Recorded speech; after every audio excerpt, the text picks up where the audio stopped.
Welcome to classification of elements and periodicity in properties. Section 2 Periodic Properties. ഈ ടോപ്പിക്കിലെ രണ്ടാമത്തെ class ആണിത്. Question number 15. Write a note on ionic radius. നമ്മൾ ചർച്ച ചെയ്യാൻ പോകുന്നത് അയോണിക് റേഡിയസിനെ കുറിച്ചാണ്.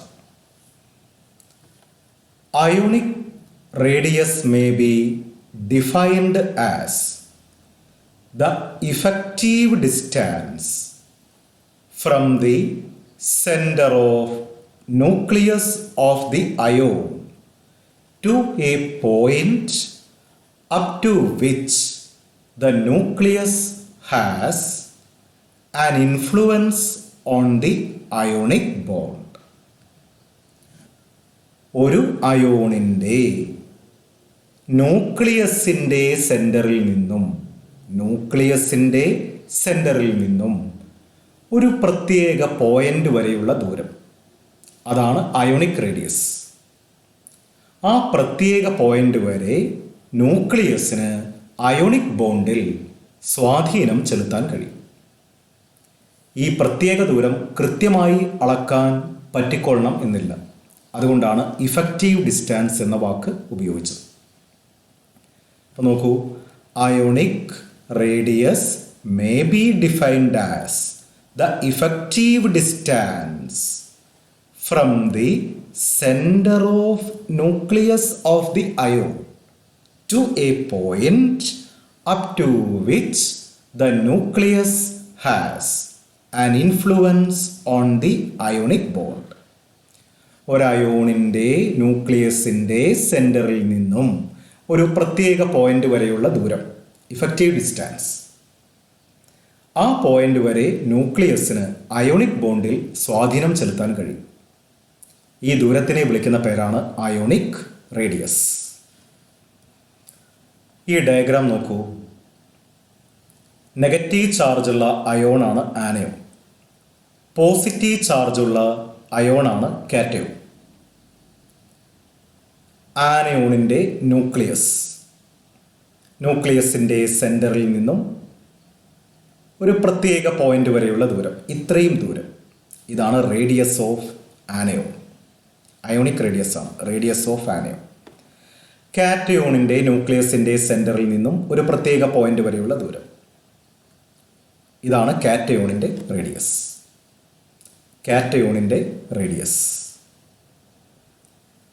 ഓക്കെ, അടുത്ത ചോദ്യം. Why cations are smaller than the corresponding atom? കാറ്റയോണുകൾ കറസ്പോണ്ടിങ് ആറ്റത്തിനേക്കാൾ ചെറുതായിരിക്കും.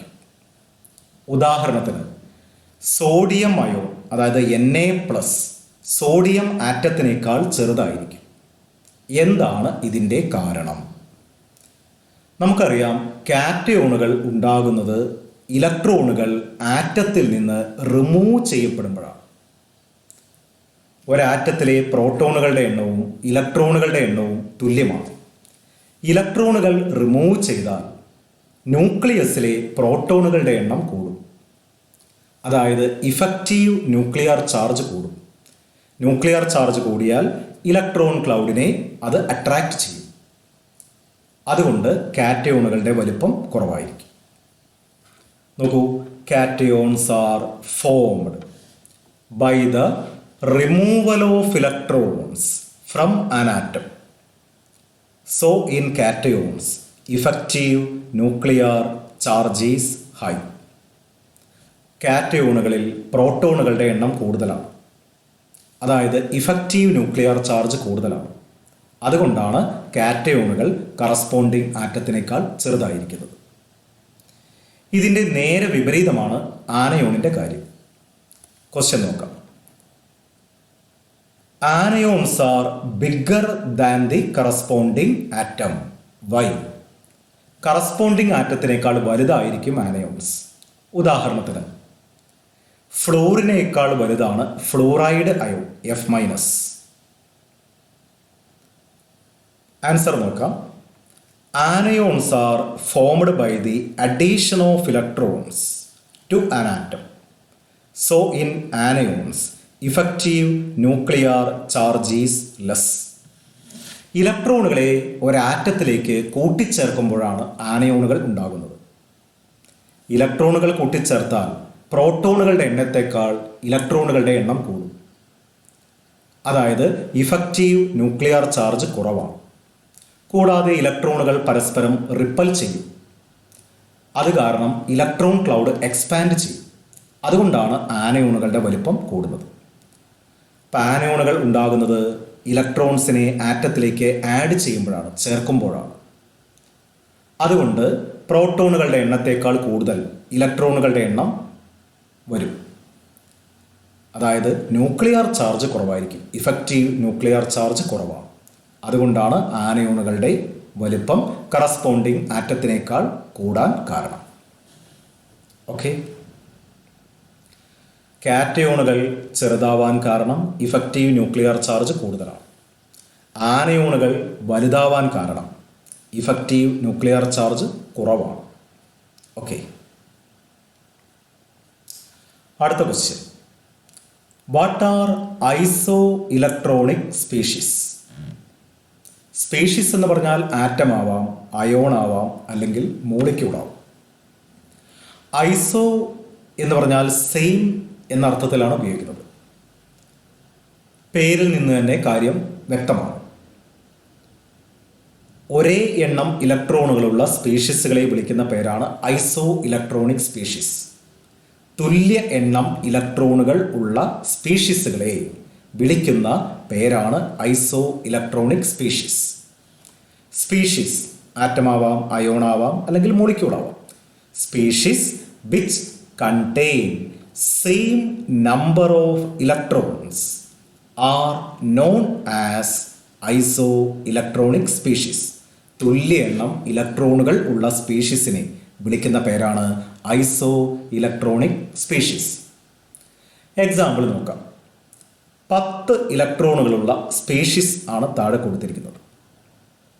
ഇതിൽ ആറ്റമുണ്ട്, മോളിക്യൂളുണ്ട്, അയോണുണ്ട്. നോക്കാം. നിയോൺ എന്ന് പറയുന്നത് ആറ്റമായും കരുതാം, അല്ലെങ്കിൽ മോളിക്യൂളായും കരുതാം. നോബിൾ ഗ്യാസസ് മോണോ അറ്റോമിക് ആണ്. ഇപ്പം നിയോൺ മോളിക്യൂൾ എന്ന് പറയാം, അല്ലെങ്കിൽ നിയോൺ ആറ്റം എന്ന് പറയാം. 10 ഇലക്ട്രോണാണ് ഉള്ളത്. എങ്ങനെയാണ് 10 ഇലക്ട്രോൺ ആണെന്ന് മനസ്സിലായത്? അറ്റോമിക് നമ്പർ 10 ആണ്. അറ്റോമിക് നമ്പർ 10 ആണെങ്കിൽ നിയോണിൽ 10 പ്രോട്ടോണുകളുമുണ്ട്, 10 ഇലക്ട്രോണുകളും ഉണ്ട്. ഒരു ആറ്റത്തിലെ പ്രോട്ടോണുകളുടെ എണ്ണമാണ് അറ്റോമിക് നമ്പർ എന്ന് നമ്മൾ പഠിച്ചിട്ടുണ്ട്. ഇലക്ട്രോണുകളുടെ എണ്ണം എന്ന് വേണമെങ്കിലും പറയാം. കൂടുതൽ നല്ല ഡെഫിനിഷൻ ഒരു ആറ്റത്തിലെ പ്രോട്ടോണുകളുടെ എണ്ണമാണ് അറ്റോമിക് നമ്പർ. അപ്പം അറ്റോമിക് നമ്പർ നോക്കിയാൽ നമുക്ക് ഇലക്ട്രോണുകളുടെ എണ്ണവും പ്രോട്ടോണുകളുടെ എണ്ണവും കിട്ടും. ഓക്കെ. ഇപ്പം നിയോണിൽ 10 ഇലക്ട്രോണുകളുണ്ട്. CH4 ഇതിൻ്റെ പേര് മീഥേൻ എന്നാണ്. മീഥേൻ എത്ര ഇലക്ട്രോൺ ഉണ്ട്? കാർബണിൽ 6, 4 ഹൈഡ്രജനിൽ നിന്നും 4, 6 4 10. ഓക്കെ. Na+ 10 ഇലക്ട്രോൺ ആണ് ഉള്ളത്. എങ്ങനെ മനസ്സിലായി? സോഡിയത്തിൽ 11 ഇലക്ട്രോൺ ആണ് ഉള്ളത്. 1 ഇലക്ട്രോൺ പോയപ്പോഴാണ് സോഡിയം പ്ലസ് ഉണ്ടായത്. അതുകൊണ്ട് Na+ 10 ഇലക്ട്രോൺ ഉണ്ട്. മഗ്നീഷ്യത്തിൽ 12 ഇലക്ട്രോൺ ആണ് ഉള്ളത്. അറ്റോമിക് നമ്പർ 12 ആണ്. 2 ഇലക്ട്രോൺ പോയി, Mg2+. ഇപ്പോൾ 10 ഇലക്ട്രോൺ ആണ് ഉള്ളത്. അലുമിനിയത്തിൽ 13 ഇലക്ട്രോൺ ഉണ്ട്. 3 ഇലക്ട്രോൺ പോയാൽ അലുമിനിയം 3+ കിട്ടും. 10 ഇലക്ട്രോൺ ഉള്ള സ്പീഷീസായി. ഫ്ലൂറിന് 9 ഇലക്ട്രോൺ ആണ് ഉള്ളത്. 1 ഇലക്ട്രോൺ കിട്ടിയാൽ F- ഉണ്ടാകും, 10 ഇലക്ട്രോൺ ആയി. ഓക്സിജന് 8 ഇലക്ട്രോൺ ആണ്. 2 ഇലക്ട്രോൺ കിട്ടുമ്പോൾ O-2 ഉണ്ടാകും, 10 ഇലക്ട്രോൺ ആയി. നൈട്രജന് 7 ഇലക്ട്രോൺ ആണ് ഉള്ളത്. 3 ഇലക്ട്രോൺ കിട്ടിയാൽ 10 ഇലക്ട്രോൺ ആയി, N-3. അപ്പോൾ ഇവരെല്ലാം ഐസോ ഇലക്ട്രോണിക് സ്പീഷീസാണ്. ഓക്കെ. അടുത്ത ചോദ്യം. Arrange the following iso electronic cations in the increasing order of size. താഴെ പറയുന്ന കാറ്റയോണുകളെ വലുപ്പം കൂടി വരുന്ന രീതിയിൽ ക്രമീകരിക്കണം. ഏറ്റവും ചെറിയ കാറ്റയോണിനെ, വലിപ്പം ഏറ്റവും കുറവായ കാറ്റയോണിനെ ആദ്യം എഴുതണം. ഇതിൻ്റെ ട്രിക്ക് പറയാം. എല്ലാവർക്കും 10 ഇലക്ട്രോണാണ്, പ്രത്യേകിച്ച് നോക്കേണ്ട ആവശ്യമില്ല. എല്ലാവർക്കും 10 ഇലക്ട്രോണാണ്. ന്യൂക്ലിയർ ചാർജ് ആർക്കാണോ കൂടുതൽ എന്ന് നോക്കുക. അതായത് കൂടുതൽ പ്രോട്ടോണുകൾ ആർക്കാണ് ഉള്ളത് എന്ന് നോക്കുക. ആ കാറ്റയോണിനായിരിക്കും വലിപ്പം കുറവ്. അപ്പം ന്യൂക്ലിയർ ചാർജ് കൂടിയ കാറ്റയോണിന് വലിപ്പം കുറവായിരിക്കും. അത് പെട്ടെന്ന് മനസ്സിലാക്കാം. അലുമിനിയത്തിൽ 13 പ്രോട്ടോണുണ്ട്. കാരണം അറ്റോമിക് നമ്പർ 13 ആണ്. അപ്പോൾ ഏറ്റവും വലിപ്പം കുറവാരായിരിക്കും? അലുമിനിയം.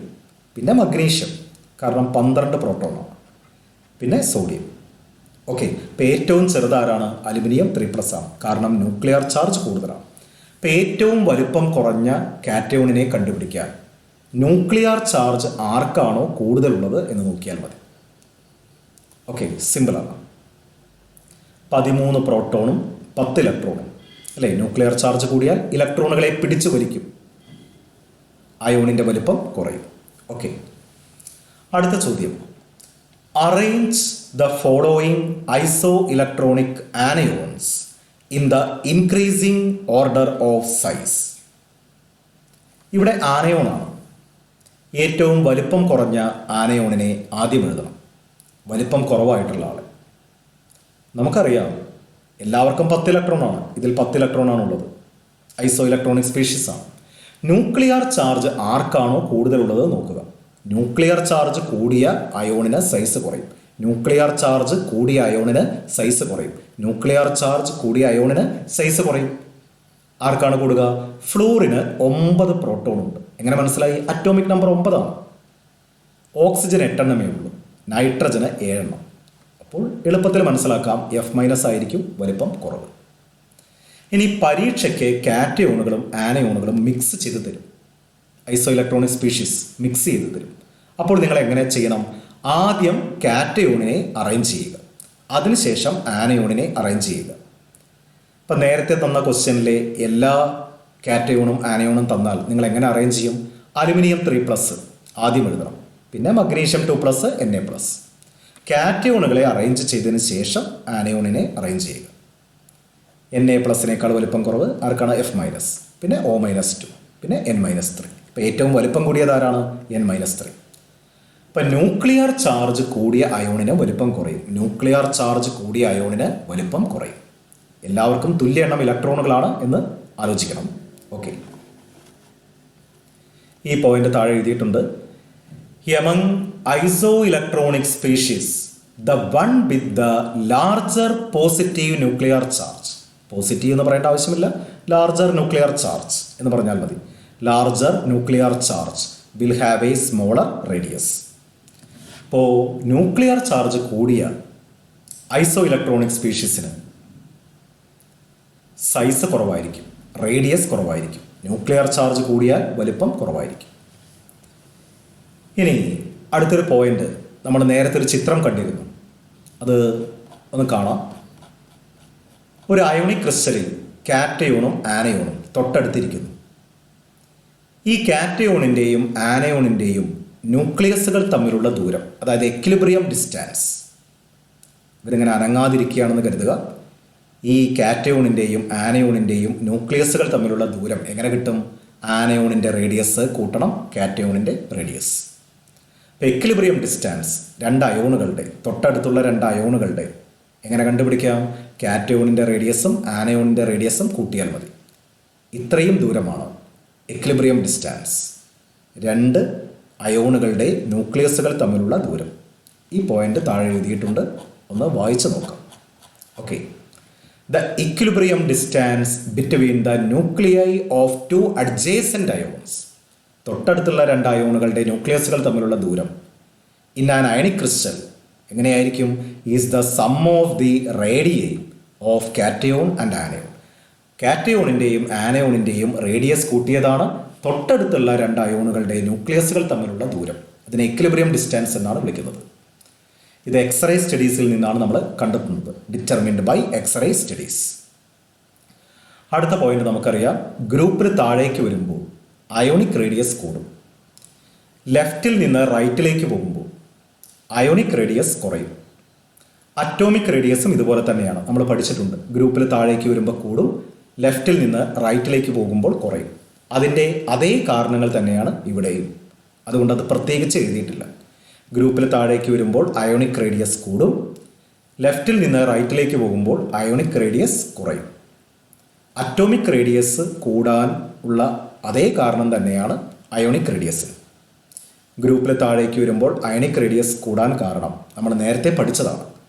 ഷെല്ലുകളുടെ എണ്ണം കൂടുന്നു, സ്ക്രീനിങ് ഇഫക്റ്റ് കൂടുന്നു തുടങ്ങിയ കാര്യങ്ങൾ. അപ്പോൾ അതേ ഉത്തരം ഇവിടെ എഴുതിയിട്ടില്ല. പരീക്ഷയ്ക്ക് ചോദിച്ചാൽ അതേ ഉത്തരം തന്നെ നമ്മൾ എഴുതണം. അറ്റോമിക് റേഡിയസ് എങ്ങനെയാണോ അതുപോലെ തന്നെയാണ് അയോണിക് റേഡിയസിൻ്റെ വേരിയേഷൻ. ഗ്രൂപ്പിൽ താഴേക്ക് വരുമ്പോൾ അറ്റോമിക് റേഡിയസും കൂടും, അയോണിക് റേഡിയസും കൂടും. ലെഫ്റ്റിൽ നിന്ന് റൈറ്റിലേക്ക് പോകുമ്പോൾ അറ്റോമിക് റേഡിയസ് കുറയും, അതുപോലെ തന്നെ അയോണിക് റേഡിയസും കുറയും.